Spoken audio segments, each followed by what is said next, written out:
반갑습니다. 바이블 스토리텔러 이동주입니다. 지금부터 야곱에 관한 그 첫 번째 이야기를 시작하겠습니다. 여러분들께 들려드릴 야곱 이야기는 창세기 30장 25절부터 하고자 합니다. 왜냐하면 때에 관한 이야기가 여기서부터 시작되기 때문입니다. 라헬이 요셉을 낳았을 때에 야곱이 라반에게 이르되 나를 보내어 내 고향 나의 땅으로 가게 하시되 내가 외삼촌에게서 일하고 얻은 처자를 내게 주시어 나로 가게 하소서. 내가 외삼촌에게 한 일은 외삼촌이 아시나이다. 이렇게 인생에는 다 때가 있습니다. 자녀를 키워보면 이 진리를 보다 절실히 느낄 수 있습니다. 아이들을 훈육할 때 부모는 늘 마음이 급해서 아이들 수준에 관계없이 앞서갑니다. 다른 아이들에 비해 한글을 빨리 깨치기를 원하고 구구단도 더 빨리 외우기를 원합니다. 그러나 내 마음대로 안 되는 것이 자식의 문제입니다. 그런데 한편 그러다가도 어느 순간 아이들이 바뀌는 때가 있습니다. 마치 이제 김치를 담그고 어느 시간 동안 삭히고 묵혀야지 감질맛이 나듯이 우리네 인생도 희노애락이 쌓여서 어느 시간 동안 묵혀져야 멋을 낼 수 있는 것입니다. 알고 보면 부모도 아이와 함께 철이 들어가는 것입니다. 그래서 인생에는 다 때가 있습니다. 굳이 솔로몬의 전도서 3장에 그 모든 때에 관한 이야기를 하지 않더라도 고개를 끄덕일 수 있습니다. 전도서 3장 11절로 이런 말씀이 있습니다. 하나님이 모든 것을 지으시되 때를 따라 아름답게 하셨고 또 사람들에게는 영원을 사모하는 마음을 주셨느니라. 그러나 하나님이 하시는 일에 시종을 사람으로 청량할 수 없게 하셨도다. 이것이 무슨 말입니까? 모든 때가 다 아름다우나 그 가운데 가장 중요한 때는 하나님께서 우리에게 영원을 사모하는 마음을 주시는 때입니다. 이때는 다름 아니라 하나님께서 우리에게 말씀하시는 때입니다. 라헬이 요셉을 낳았을 때가 야곱의 인생에서 가장 중요한 바로 그때였습니다. 많은 사람들이 야곱은 외삼촌 라반을 속이고 큰 부자가 되었다고 생각합니다. 마치 형 에서의 장자권과 아버지 이삭의 축복도 속이고 빼앗은 것처럼 말입니다. 그래서 사람들은 아브라함이나 이삭, 요셉과 같은 인물은 상당히 높이 평가하는 반면에 야곱은 속이는 자 또는 음흉한 사람으로 취급하여 만만하게 대하기도 합니다. 한편 아이러니하게도 야곱은 이런 인간적인 면모들 때문에 성경 인물들 가운데 인기도 참 많습니다. 우리와 별반 다를 바 없다는 동질감 때문일 것입니다. 본문을 자세히 살피기 전에 마음속에 다음의 질문을 담아둔 채로 진행해 갔으면 합니다. 야곱의 이런 행위가 옳은 것일까요? 옳지 않은 것일까요? 사람들은 언제나 자기중심적입니다. 그래서 너무 쉽게 야곱의 행동을 비판하고 비난합니다. 내가 하면 사랑, 남이 하면 불륜이라는 공식이 여기에 적용됩니다. 그래서 사람들은 야곱이 외삼촌 라반을 속였다는 사실 그 하나로 그를 극단으로 몰아붙입니다. 엄밀히 말하면 사실 속인 것이 아니라 무엇인가를 말하지 않은 것뿐입니다. 그런데 우리의 문제는 야곱에 대해서는 이렇게 날선 잣대를 들이대면서 야곱보다 더한 거짓말도 서슴지 않는 우리 자신에게는 관대합니다. 만약 야곱의 행위가 옳지 않은 일이었다면 하나님께서 야곱에게 큰 복을 내리신 것도 옳지 않은 것이 되어버립니다. 이것은 있을 수 없는 일입니다. 하나님께서 불의하시다는 것은 있을 수 없는 일이기 때문입니다. 그런데 그렇다면 옳은 행위였느냐 하는 것입니다. 그러나 여기에 대해서는 답변하기가 참으로 석연치 않습니다. 우리는 야곱의 인생에 대해서 마치 재방송 드라마를 보듯이 결론을 알고 성경을 읽기에 좀처럼 야곱의 삶에 내 삶을 이입시킬 수가 없습니다. 그러나 여러분 한번 생각해 보았으면 합니다. 나라면 내가 야곱이었다면 이 상황에서 어떻게 행동했을 것 같습니까? 70이 넘은 나이에 혈혈단신 정든 고향과 부모를 떠나 20년 가까이 객지 외삼촌 라반 밑에서 종살이를 했습니다. 이제 90을 바라보는 나이에 그러나 나는 언제나 내 집을 세우리이까 라고 부르짖는 야곱의 속내와 이렇게까지 인도하시는 하나님의 열심을 한번 생각해 보자는 것입니다.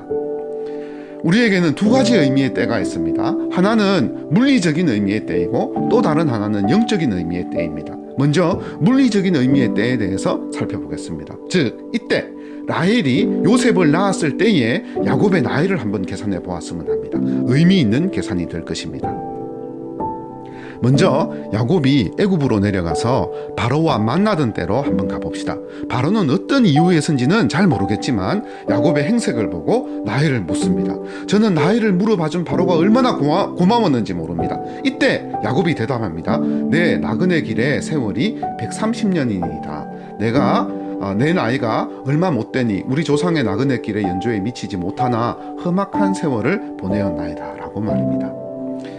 참고로 야곱은 애굽에서 17년을 더 살았고 147세의 조상들에게로 돌아갔습니다. 그런데 이때 요셉의 나이는 얼마였을까요?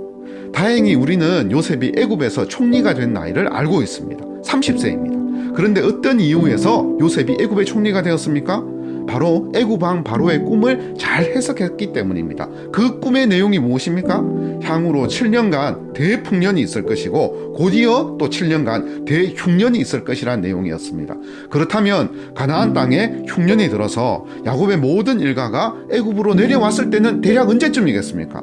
분명한 것은 이 7년의 흉년 기간 중에 요셉과 자신의 형제들 그리고 아버지가 상봉했다는 점입니다.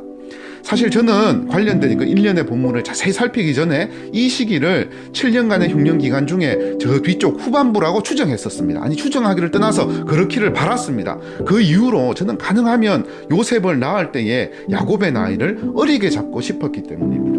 그리고 단순한 상식선에서 보자면 그 당시 야곱은 이미 큰 부자였고 대풍년의 영향으로 적어도 몇 년은 버틸 수 있었을 것이라고 생각했었습니다. 그래서 적어도 흉년 5년 차 이상, 7년 차 이렇게 되었을 때에 애굽으로 양식을 구하러 가지 않았을까라는 생각을 했습니다. 그러나 성경을 자세히 살펴보니 요셉이 바로 이 부분을 정확히 언급하고 있었습니다. 창세기 45장 10절 11절 이하로 요셉이 형들과 상봉하고 난 다음에 형들에게 자신이 누구인지를 밝히는 부분에서입니다. 이 땅에 2년 동안 흉년이 들었으나 아직 5년은 밭갈이도 못하고 추수도 못할지라. 아버지의 아들들과 아버지의 손자들과 아버지의 양과 소와 모든 소유가 고센 땅에 머물며 나와 가깝게 하소서. 흉년이 아직 5해가 있으니 내가 거기서 아버지를 복량하리이다. 아버지와 아버지의 가족과 아버지께 속한 모든 사람에게 부족함이 없도록 하겠나이다 하더라고 전하소서. 여러분 보십시오. 이때 요셉은 형들에게 아직 흉년이 5년이나 남았다고 이야기합니다. 즉 흉년 2년 차에 야곱의 일가는 양식을 구하기 위해서 애굽으로 내려갔던 것입니다. 다시 가만히 생각해 보니 사람들은 좀처럼 유비무환하지 않는 것이지요. 더군다나 7년 동안 큰 풍년이 들었기 때문에 앞으로 흉년이 든다는 것을 고려하는 것이 더 힘들었을 것 같습니다. 이런 상황에서 과연 요셉을 제외하고 어떤 누가 그 대역전의 천재지변을 알 수 있었겠습니까? 그리고 그 흉년의 강도는 상상 이상이었던 것으로 보입니다. 흉년 2년 차에 모든 양식이 바닥을 드러냈기 때문입니다. 이렇게 본다면 요셉이 애굽의 총리가 된 지 9년 차에 형들과의 상봉이 이루어졌다고 볼 수 있고 야곱과 그 모든 일가 식구들을 데리고 오는 시간을 고려한다면 10년 차 계산하기 쉬우니까요. 즉 요셉의 나이가 40세일 때 야곱과 애굽 왕 바로가 만났다고 생각하는 것이 가장 바람직한 추론일 것입니다. 그렇다면 여기 본문에서 라헬이 요셉을 낳았을 때의 야곱의 나이를 바로 계산할 수 있습니다. 130에서 40을 빼면 됩니다. 얼마입니까? 90입니다. 즉 이때 라헬이 요셉을 낳았을 때에 야곱의 물리적인 나이가 아무리 젊게 잡더라도 89세에서 90세였다는 것을 알 수 있습니다. 생각했던 것보다 나이가 너무 많아서 저는 정말 놀랐습니다. 그리고 조금 더 확장해 생각해 보았으면 합니다. 우리는 야곱이 외삼촌 라반 집에서 총 20년 동안 종살이를 했다는 것을 잘 알고 있습니다. 7년은 레아를 위해서, 그리고 그 다음 7년은 라헬을 위해서, 그리고 그 다음 6년 동안은 외삼촌 라반을 위해서 일했습니다. 그런데 이 20년 기간 중 언제쯤 요셉이 태어났는가 하는 것입니다. 기억해야 할 것은 그 기간 동안에 요셉보다 10명의 형들이 먼저 태어났어야 한다는 점입니다. 그리고 20년이 지나서 아버지 집으로 돌아가는 길에 라헬이 요셉의 동생 베냐민을 낳게 되었다는 것도 고려해야 합니다. 따라서 야곱이 요셉을 낳았을 때는 20년 종살이의 초기보다는 후기였을 가능성이 큽니다. 추측하건대 라헬을 위해서 종살이를 마무리했을 14년 차였을 가능성이 가장 큽니다. 그래야 6년 동안 외삼촌 라반을 위해서 일했다는 야곱의 주장과도 잘 맞아떨어지기 때문입니다. 이렇게 가정하면 에서를 피해서 외삼촌 라반 집으로 이렇게 피신할 당시에 야곱의 나이를 미루어 짐작할 수 있습니다. 미혼입니다. 몇 살입니까? 90세에서 14를 빼면 76세입니다. 76세 미혼입니다. 그리고 사실이 아닐 가능성이 99%지만 많이 양보해서 요셉과 베냐민이 연년생이었다고 한다손 치더라도 야곱의 나이는 70세가 넘습니다. 즉 야곱은 적어도 70이 넘은 나이에 그 팥죽 한 그릇의 사건이 있었고, 이 때문에 외삼촌 라반 집으로 피난을 갔습니다. 정말 나이가 많습니다. 그리고 여기서 나이와 관련된 약간 다른 이야기를 해야 할 필요가 있습니다. 어떤 이들은 이 당시 사람들의 나이는 현재와 비슷한 잣대로 보아서는 안 되고 상대적으로 이렇게 평가해야 한다고 생각합니다. 성경의 기록에 의하면 당시에는 기본적으로 100세 이상 장수했기 때문입니다. 여기서 야곱만 하더라도 147세를 살았고, 아버지 이삭은 180세를 살았으며 아브라함은 175세를 살았기 때문입니다. 그러나 저는 이런 의견에 크게 동의하지는 않습니다. 왜냐하면 이미 동일한 창세기 성경 본문을 비롯해서 성경 여러 곳에서 80세 또는 90세만 되더라도 노년임을 인정하고 있기 때문에 그렇습니다. 이미 하나님께서 노아의 홍수 이후에 사람의 나이를 120세로 한정하셨고, 그리고 아브라함의 아내 사라만 같은 경우에도 65세, 70세 이렇게 되었을 때 이미 경수가 끊겼다는 이야기, 그런 것들이 있기 때문에 노년기가 이렇게 길게 연장되었다고 보시는 것이 맞습니다. 즉 태어나서 성장하고 늙어가는 과정이 평균 수명 관점에서 볼 때 이렇게 일정한 비율로 있는 것이 아니고 노년기가 상대적으로 더 길게 있는 상태로 보는 것이 보다 합당합니다. 그런데 제가 왜 이렇게 길게 나이 이야기를 하겠습니까? 우리 믿는 자들에게 있어서 연륜의 때와 나이는 결코 중요하지 않기 때문입니다. 보십시오. 야곱은 90세에 10여 년 전에 베델의 체험과 약속을 기억하고 하나님께 자신의 비전을 놓고 다시 간구했습니다. 나는 언제나 내 집을 세우리이까? 라고 말입니다. 혹시 이 영상을 보시는 분들 가운데 90세 이상인 분들 계십니까? 절대로 포기하지 마시기 바랍니다. 특별히 우리 그리스도인들에게 있어서 이 나이는 더더욱 중요하지가 않습니다. 그저 숫자일 뿐입니다.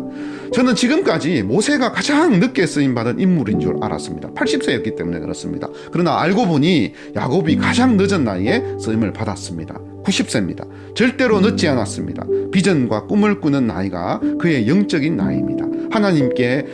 하나님께서 주신 비전과 꿈을 여전히 붙들고 계십니까? 그렇다면 여러분들은 팔순아니 아흔이라 할지라도 여전히 청년입니다. 둘째, 인생에는 또 다른 의미의 때가 있습니다.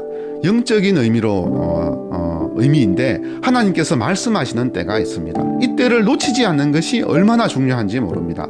여기 본문에서는 야곱에게 있어 그 영적인 의미의 때, 그때는 라헬이 요셉을 낳았을 때라고 말씀하고 있습니다.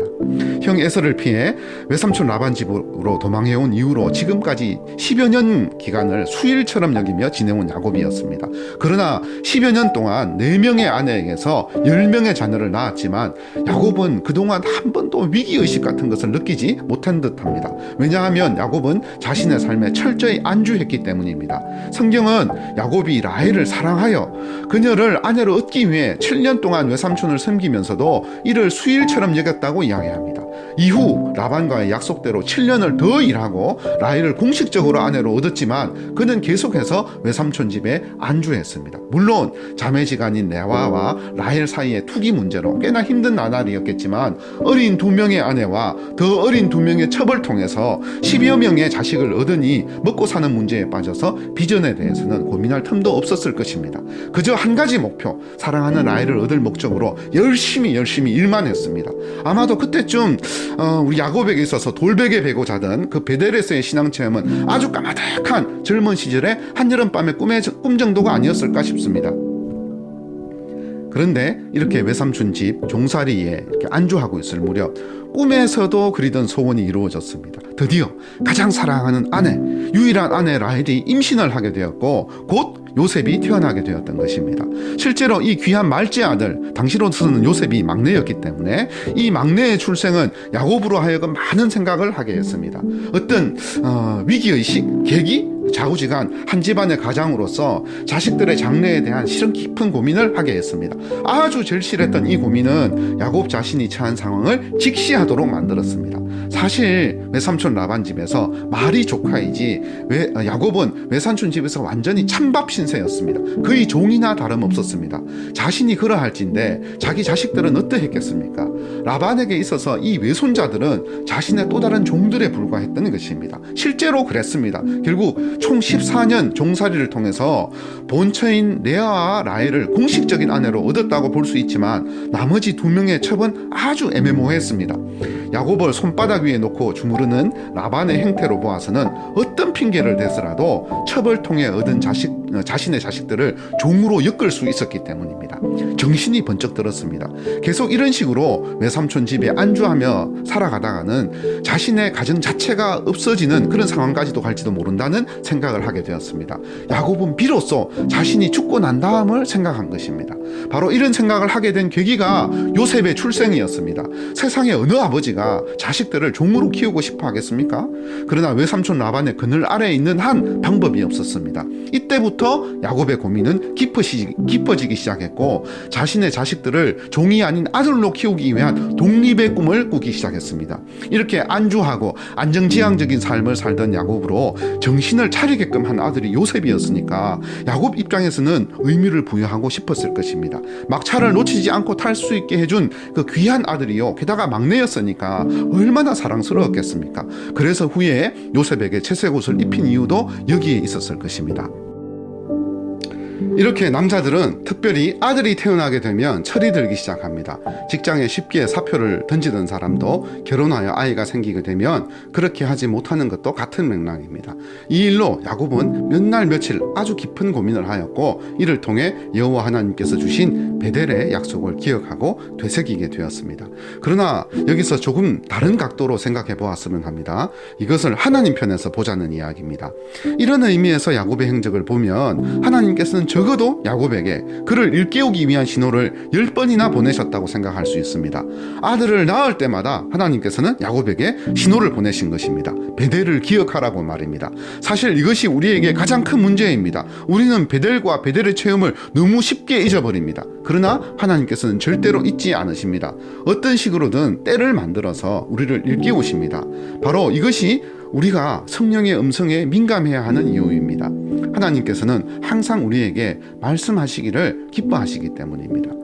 이렇게 우리 그리스도인들에게는 하나님께서 특별히 말씀하시는 때가 있습니다. 야곱에게는 라헬이 요셉을 낳을 때였습니다. 이때 브레이크 없이 막 달려오던 인생을 멈추어 서서 돌아보게 하십니다. 그리고 저에게는 비록 제 아내가 다시 막둥이를 낳진 않았지만 결혼 20년 차, 본토 친척 아비 집을 떠난 지 20년 차 되는 이때에 브레이크 없이 막 달려오던 제 인생을 돌아보게 하셨습니다. 그리고 저로 하여금 이런 간구를 하게 하셨습니다. 그러나 나는 언제나 내 집을 세우리이까? 여러분들의 그때는 언제입니까? 일부러라도 위기의식을 조장해야 합니다. 왜 우리는 하나님께서 주시는 수십 번의 기회를 놓치고 막다른 골목에 들어서서야 정신을 차리는 것일까요? 이 문제는 영원히 풀지 못할 숙제일 것 같습니다. 우리는 베델의 체험을 쉽게 잊을지라도 하나님께서는 절대로 잊지 않으십니다. 무엇보다 내 생각의 틀로 하나님께서 가지신 그 두 팔의 권능을 제한하지 마시기 바랍니다. 성경이야기꾼 이동주였습니다. 감사합니다.